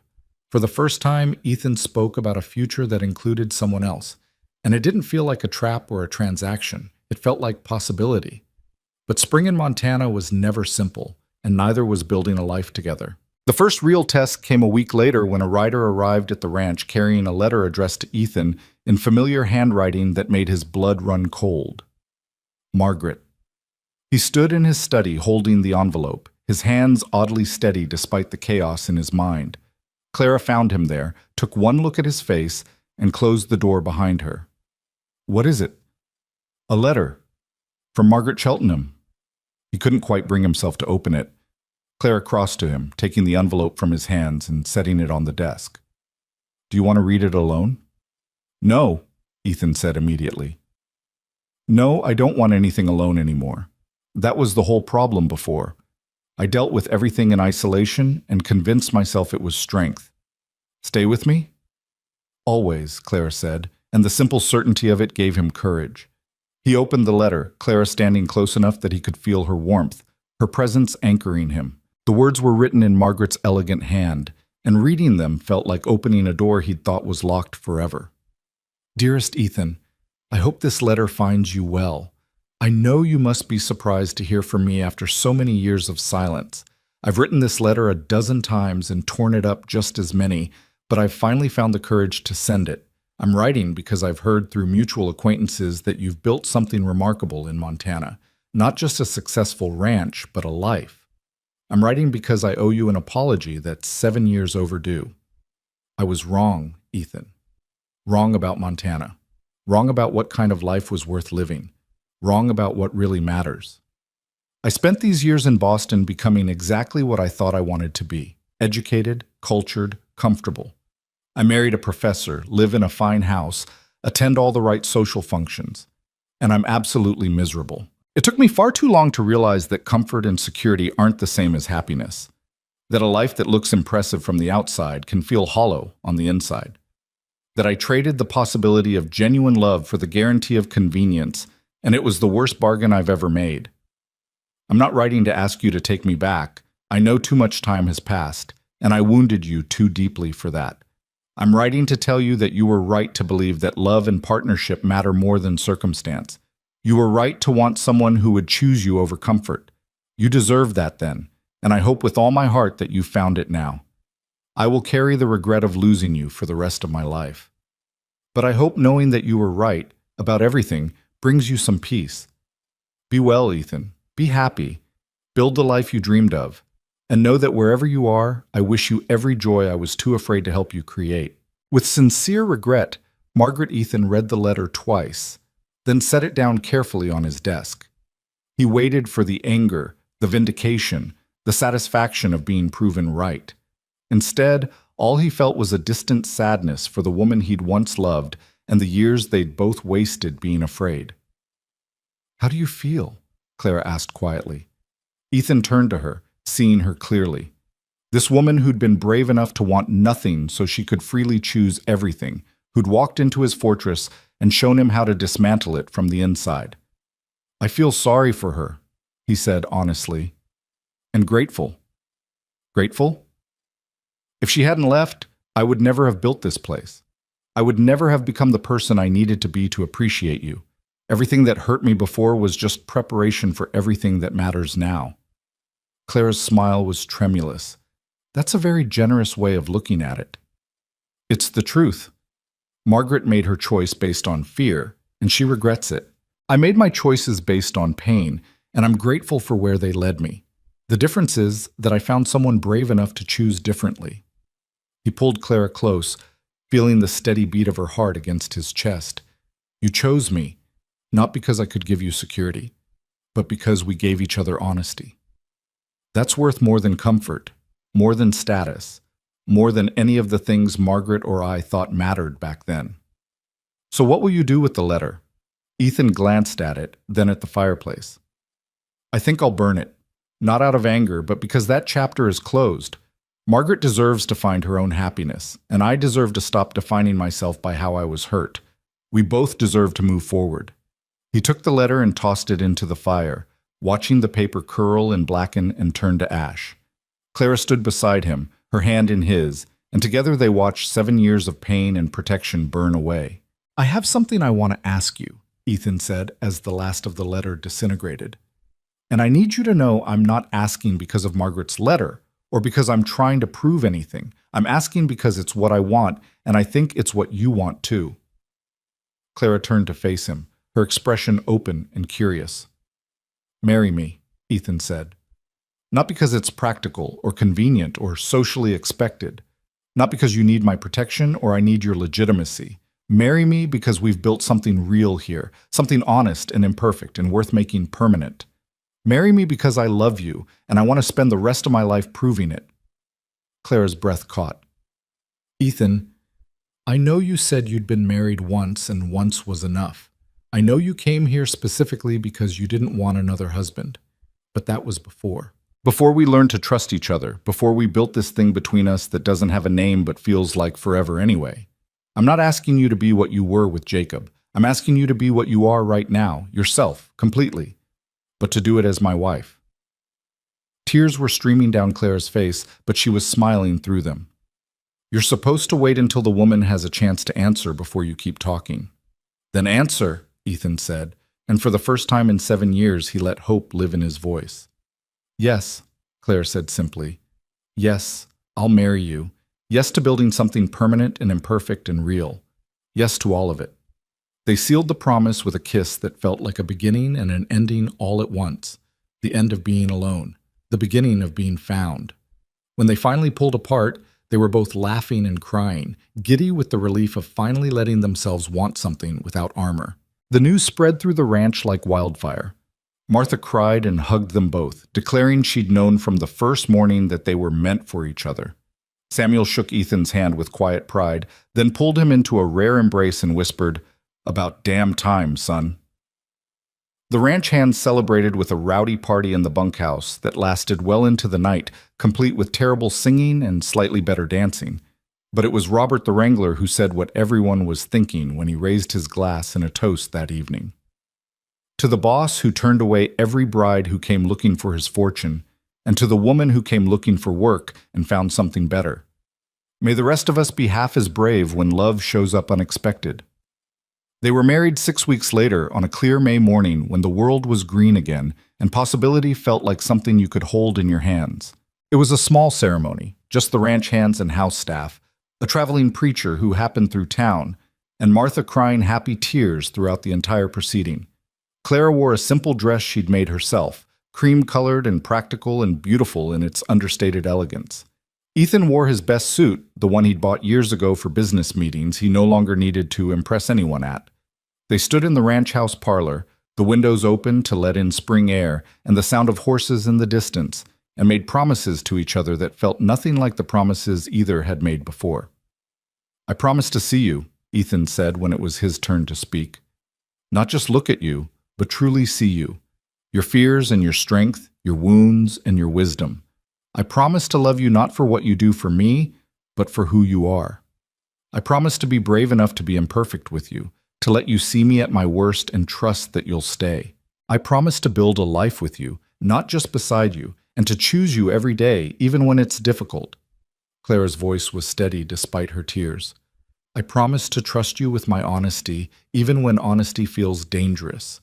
I promise to want you openly instead of carefully, to love you without reservation instead of protection. I promise to remind you that you're more than your success, more than your ranch, more than anything you can build or buy.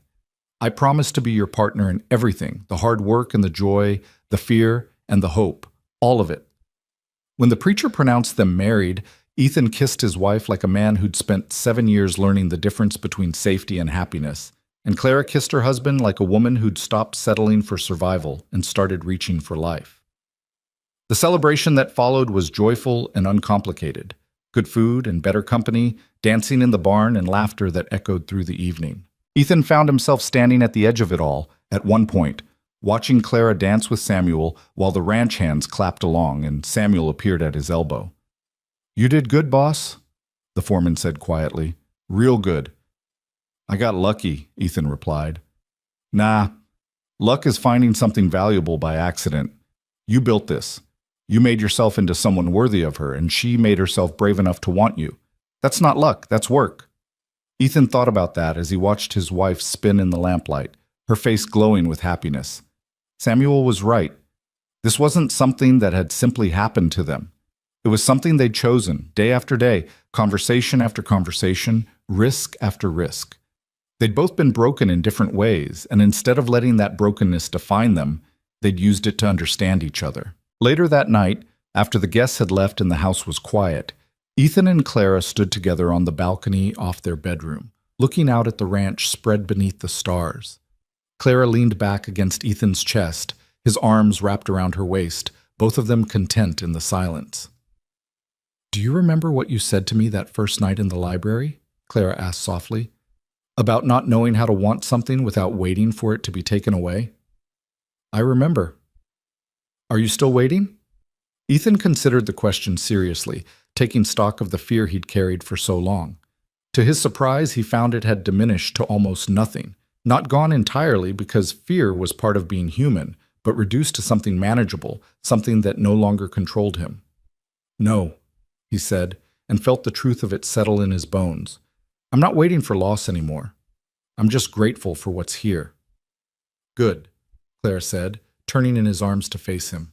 Because I'm not going anywhere. Not for comfort, not for security, not for any of the things that might have seemed more important once.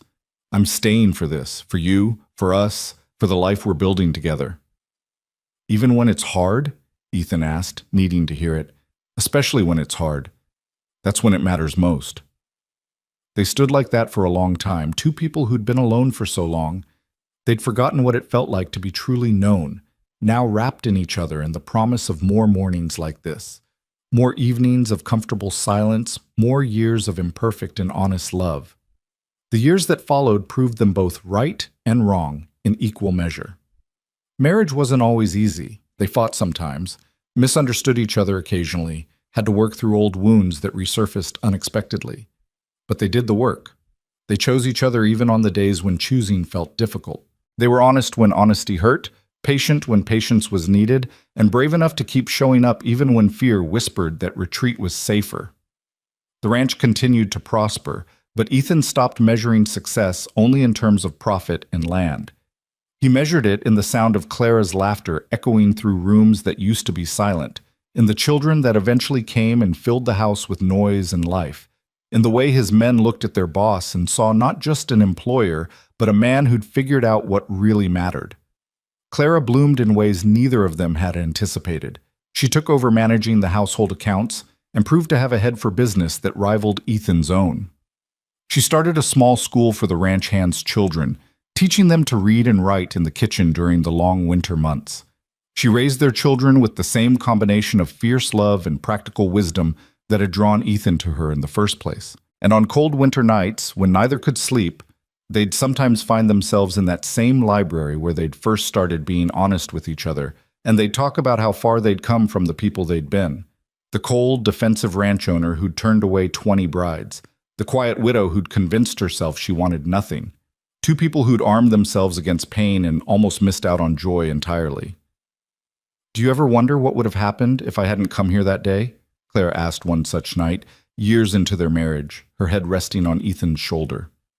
"I try not to," Ethan admitted, "because the answer is probably that I'd still be alone in this big house, still convinced that being untouchable was the same as being strong.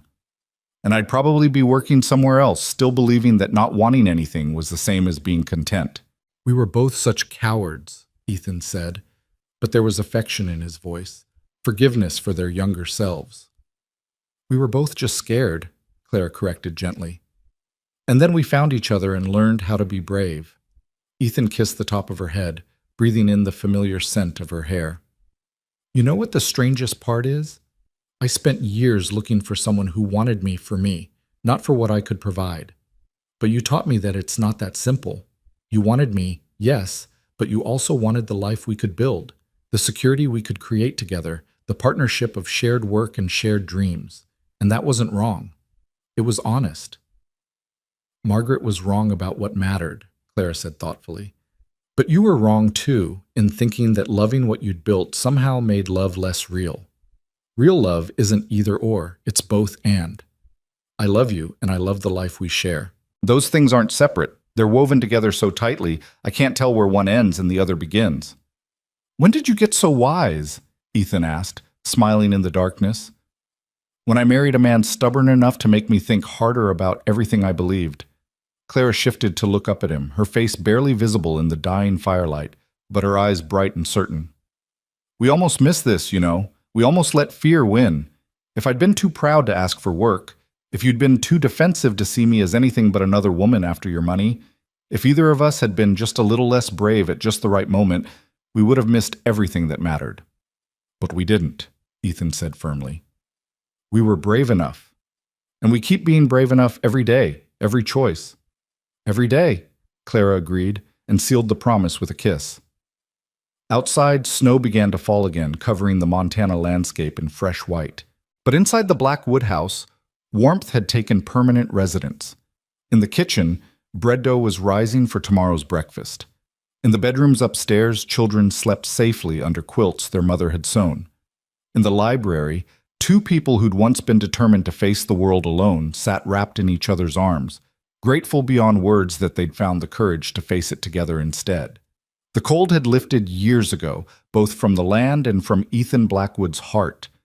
And in its place was something better than safety, deeper than comfort, more valuable than any empire he could have built alone. In its place was home, imperfect and honest and real. Built not on transactions or conditions or carefully maintained walls, but on two people who'd been brave enough to choose each other, day after day, for all the days that followed. And that, in the end, was worth more than all the gold in Montana.